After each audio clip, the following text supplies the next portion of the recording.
Hi friends, எல்லாம் எப்படி இருக்கீங்க? எல்லாம் நல்லா இருக்கிறீங்கன்னு நினைக்கிறேன். இன்றைக்கி என்ன விலாகுன்னு பார்த்தீங்கன்னாக்கா, சண்டே விலாக் தான். இன்றைக்கி என்ன ஸ்பெஷல் செய்ய போகிறேன்ட்டு மட்டன் குழம்பு சாப்பாடு தான், வேறு எந்த ஸ்பெஷல் செய்யலை.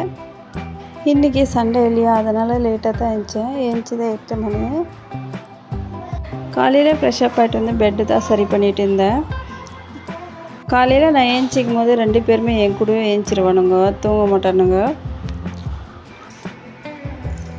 வீட்டில் எவ்வளோ பெட்ஷீட் இருந்தாலும் அதை அடுக்கி போட்டோம்னா தூங்க மாட்டாங்க 2 பேருமே. அவங்க அப்பா வேஷ்டினா அடுக்கி போட்டு தூங்க வச்சா தான் தூங்குவாங்க.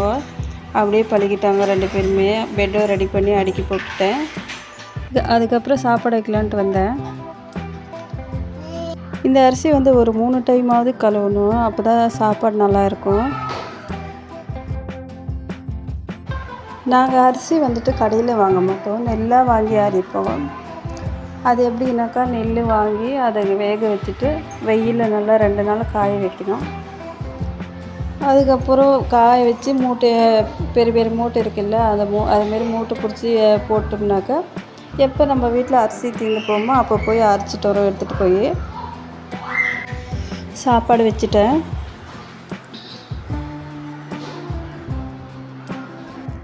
ரெண்டு நாளாகவே மனசுக்கு ரொம்ப கஷ்டமாக இருக்குது. என்னன்னாக்கா, 2 நாளைக்கு முன்னாடி நீங்கள்லாம் வரமகாலட்சுமி பண்டிகை நல்லா கிராண்டாக சாமி கும்பிட்டுருப்பீங்க. நாங்கள் இருக்கிற ஏரியாவில் வந்துட்டு வரமகாலட்சுமி பண்டிகைனாக்கா என்னான்னு கூட தெரியாதுன்னு நினைக்கிறேன் உங்களுக்கெல்லாம். ஸோ நான் வீட்டில் கேட்டேன், வரமகாலட்சுமி பண்டிகை செய்யலாமான்ட்டு. வீட்டில் வேணான்னு சொல்லிட்டாங்க, அதனால் செய்யலை. நாங்கள் எல்லாம் பெங்களூரில் இருக்கும்போது அம்மா வீட்லேயும் வரமகாலட்சுமி பண்டிகை செய்வாங்க. இல்லாமல் ஃப்ரெண்ட்ஸு பக்கத்தில் வீட்டில் பூஜைக்கெல்லாம் கூப்பிடுவாங்க. எல்லார் வீட்டுக்கும் போயிட்டு பூஜைக்கு அவங்களும் நம்ம வீட்டுக்கெல்லாம் வருவாங்க. அது ஒரு மாதிரி பார்க்கவே ரொம்ப சந்தோஷமாக இருக்கும். அந்த அம்மன் அலங்காரம் பண்ணி உட்கார வைப்பாங்க. அதை பார்க்கவே எனக்கெல்லாம் பார்த்தே 4 வருஷம் ஆச்சு. அந்த அம்மாவை பார்த்தே 4 வருஷம் ஆச்சு அப்படின்னு ஒரு ஃபீல் ஆகிருக்கு எப்போயுமே. ஏன்னா இங்கே வந்துட்டு வீட்டில் செய்கிறேன்னு சொன்னாக்கா வானா, அது நம்ம செய்கிற மாதிரி இல்லை அப்படின்றாங்க. அது என்ன காரணம் தான் தெரியல. சரி, அம்மா வீட்டுக்காவது போய் வரமகாலட்சுமி பண்டிகை செஞ்சுட்டு வரலான்னாக்கா போகிறதுக்கே ஒரு நாள் ஆகும்.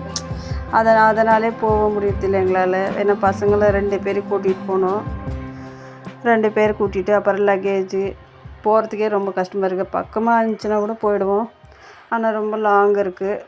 நாங்கள் இருக்கிறது ஈரோடு, எங்கள் அம்மாங்க இருக்கிறது பெங்களூருக்குன்னா அங்கே பெங்களூர்லேருந்தே எங்கள் ஊருக்கு போகிறதுக்கு 8 மணி நேரம். ஆக மொத்தம் ஒரு நாள் ஃபுல்லாக ஆகுது. இன்றைக்கி காலையில் போனோம்னா நாளைக்கு காலையில் வீட்டுக்கு போகலாம், அந்த ரேஞ்சில் இருக்கும். அதனால் குழந்தைங்களெல்லாம் கூட்டிகிட்டு போக முடியாது. சரி, அடுத்த வருஷமாவது வரமகாலட்சுமி பண்டிகை செய்ய முடியுதா என்னன்னு தெரியல. அந்த அம்மா முகத்தை அடுத்த வருஷமாவது பார்க்குற நிலைமை எனக்கு ஏற்படுத்திச்சுன்னா போதும். அந்த அம்மாவை வேண்டிக்கிற மனசார அடுத்த வருஷமாவது அந்த அம்மா முகத்தை என்னை பார்க்க வைக்கணும் எப்படியாவது. அதுதான் என்னோடய ஆசை. வீடெல்லாம் கூட்டி முடிச்சுட்டு அதுக்கப்புறம் வந்துட்டு வெங்காயம் தொலைக்கணுமாச்சு. அதை வெளியே உட்காந்துட்டு வெங்காயம் தொலைச்சிட்டு இருந்தேன்.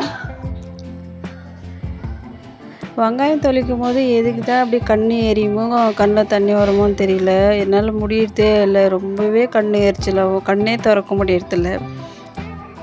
அதில் சின்ன வெங்காயம் தொலைக்கும் போது என்னால் அழுதுகிட்டே தான் வெங்காயமே தொலைப்பேன். அதில் வீட்டில் யாராவது இருந்தாக்கா பார்த்தாங்கனாக்கா, நான் வெங்காயம் தொலைக்கும் போது எல்லாருமே கிண்டல் அடிப்பாங்க, என்ன அழுதுகிட்டே வெங்காயம் தொலைக்கிறேன்ட்டு. அதுலேயும் நேற்று துணி துவைச்சி போட்டோம். நேற்று காலையில் துவைச்சி போட்ட துணி காயவே இல்லை. நேற்று ஃபுல்லாகவே மழை, அதனால் காலையில் எடுத்து வெயிலில் காய போட்டுட்டு இருந்தேன். இன்றைக்கி காலையில் பயங்கரமாக வெயிலாக இருக்குது. சாயங்காலம் மழை வருமா என்னான்னு தெரியல. இங்கே எப்போ தான் மழை வருது, எப்போ வெயில் அடிக்குதுன்னு தெரிய மாட்டேங்குது. அப்புறம் மட்டன் குழம்புக்கு வெங்காயம் தக்காளி எல்லாம் வறுக்கணுமாச்சு, எண்ணெய் ஊற்றி அதுதான் வறுத்துக்கிட்டு இருந்தேன். இன்றைக்கி புதுசாக ஒரு மசாலா தான் ட்ரை பண்ணியிருக்கேன். எங்கள் வீட்டாண்டு ஒருத்தர் புதுசாக கடை வச்சுருக்காங்க. அது கடைனா கடை கிடையாது, வீட்லேயே தான் எல்லாமே அரைச்சி விற்கிற மாதிரி வச்சுருக்காங்க, பேக்கெட் பண்ணி. அங்கே வந்துட்டு மட்டன் மசாலா, சிக்கன் மசாலா, மீன் குழம்பு மசாலா எல்லாமே ரெடி பண்ணி வைக்கிறாங்க. ஏன்னா அவங்களும் வந்துட்டு ஹவுஸ் ஒய்ஃப் தான், வீட்டிலே ஒரு சின்னதாக பிஸ்னஸ் ஸ்டார்ட் பண்ணியிருக்காங்க. அதனால் நிறைய பேரே வாங்குறாங்களா, வச்சு ஒரு வாரம் ஆச்சு. பட் எனக்கு தான் தெரியல. இன்றைக்கி தான் எல்லாம் சொன்னாங்க நல்லா இருக்குது வாங்கி பாரு அப்படின்ட்டு. அதனால் நான் வெறும் மட்டன் மசாலா மட்டும்தான் வாங்கினேன். அவங்க மசாலா பிஸ்னஸ் ஸ்டார்ட் பண்ணி ஒரு வாரம் தான் ஆகுது, ஆனால் நல்லா ரெஸ்பான்ஸ் பண்ணுறாங்களாம், நிறைய பேர் வாங்குகிறாங்களாம். என்னென்னாக்கா அவங்கெல்லாம் அவங்க பிஸ்னஸ் இன்னும் மேலும் மேலும் நல்லா வரணுன்ட்டு நம்ம எல்லாம் மனசார வாழ்த்தலாம் அவங்கள. ஏன்னா அவங்களுக்கு வந்து ஹஸ்பண்ட் இல்லை. அவங்களுக்கு 3 பசங்க இருக்குது. ஒரு 2 பொண்ணு, ஒரு பையன். ஸோ அவங்க குடும்பம் அவங்க நல்லா அந்த பிஸ்னஸில் நல்லா வரணுன்ட்டு நம்ம மனசார வேண்டிக்கலாம் சாமிக்கிட்ட. எனக்கு இந்த மட்டன் கழுவத்தில் ஒரு சின்ன சந்தேகம் இருக்குது. ஒரு சிலர் சொல்கிறாங்க மட்டன் கழுவம் தான் குழம்பு வைக்கணுன்ட்டு. ஒரு சிலர் சொல்கிறாங்க மட்டன் கழுவக்கூடாது, டேஸ்ட் வராது குழம்பு அப்படின்ட்டு. ஆனால் எப்படி பண்ணால் நல்லா வரும்ட்டு எனக்கு தெரியல. நான் எப்படின்னா மட்டன் எப்பயுமே கழுவிட்டு தான் குழம்பு வைப்பேன். பட் டேஸ்ட் நல்லா தான் வருது எனக்கு. மட்டனும் கழுவி வச்சுட்டேன். அப்புறம் மசாலா மிக்சியில் போட்டு அரைச்சி எடுத்துகிட்டு வரலாம். இங்கெல்லாம் வந்துட்டு சாப்பாடு சிம்பிளாக தான் செய்கிற மாதிரி நம்மளுக்கு தோணும். ஆனால் டேஸ்ட்டு நல்லா இருக்குது. நான் இங்கே இந்த டேஸ்ட்டு சாப்பிட்டு பழகிட்டு எங்கள் அம்மா வீட்டுக்கு போனாக்கா எனக்கு அங்கே சாப்பிட பிடிக்கும். பட் டேஸ்ட்டு இது எப்படி வராது. ஏன்னா 1 கிலோ மட்டனுக்கு எப்படி 1/2 கிலோ தக்காளி போடுவாங்க, மசாலா அதிகமாக போட்டு செய்வாங்க. பட் ஆனால் சுத்தமாக டேஸ்ட்டே இல்லாத மாதிரி இருக்கும், ஏதோ ஒரு மாதிரி. இங்கே வந்துட்டு நான் மட்டன் குழம்பு நான் என்ன போடுறேனாக்கா, வெங்காயம், ஒரு 2 தக்காளி, பூண்டு, அப்புறம் தேங்காய், கொஞ்சமாக கடலை, அப்புறம் கறி மசால் தூள் இல்லை மட்டன் மசாலா ஏதாவது ஒன்று போடுவோம், கொஞ்சம் மஞ்சள் தூள், அவ்வளோதான். கறி போட்டு தாளித்து விட்டு அது சாந்த அரைச்சி ஊற்றி நல்லா கொதிக்க வச்சு மட்டன் வேகிற அளவுக்கு கொதிக்க வச்சோம்னாவே அந்த டேஸ்ட்டே ரொம்ப நல்லாயிருக்கும். அது என்னன்னு தெரில. ஏன்னா நான் செய்கிற குழம்பு நானே பெருமையாக சொல்லக்கூடாது, சத்தியமாகவே டேஸ்ட்டாக நல்லா இருக்குது. வேறு எதையுமே அதிகமாக நான் போட மாட்டேன். குழம்பு தாளித்து விட்டுட்டேன். அதுக்கப்புறம் கொஞ்சம் பாத்திரம் இருந்துச்சு கழுவுறதுக்கு, அதுதான் கழுவி வச்சுக்கிட்டு இருந்தேன். ஏன்னா அது விட்டுனா அதுக்கப்புறம் கழுவ முடியாது அப்படின்ட்டு. தம்பி வேறு விளையாடிட்டு இருந்தானா, அதனால் அவன் விளையாடும் போது இல்லை தூங்கும் போது நான் செஞ்சால் வேலை செஞ்சுக்கிற மாதிரி, அவன் அழுவும் போது எந்த வேலையும் செய்ய விட மாட்டான். பாத்திரமெல்லாம் கழுவி முடிச்சிட்டேன். அதுக்கப்புறம் குழம்பும் ரெடி ஆகிடுச்சு. தலைக்கு ஒரு ஹேர் பேக் போடலான்னு நினச்சிட்டு இருந்தேன். அதங்களே தம்பி வேறு சாப்பாடு கேட்டுகிட்டே இருந்தான். சாப்பாடு போட்டு ஊட்டி விட்டுட்டு அதுக்கப்புறம் ஹேர் பேக் ரெடி பண்ணலான்னு பார்த்தேன். இப்போ எல்லாருமே முடி கொட்டுற பிரச்சனை தான் அதிகமாக இருக்குது. அதனாலே நான் வாரத்தில் 2 நாள் ஹேர் பேக் போட்டுருவேன்.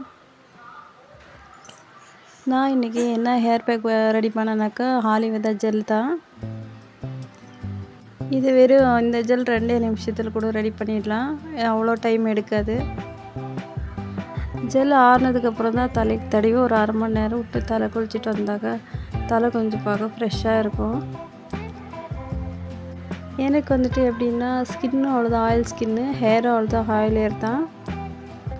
அதனால் நான் எந்த ஷாம்பு போட்டு தலை குளித்தாலுமே 1 மணி நேரம் தான்.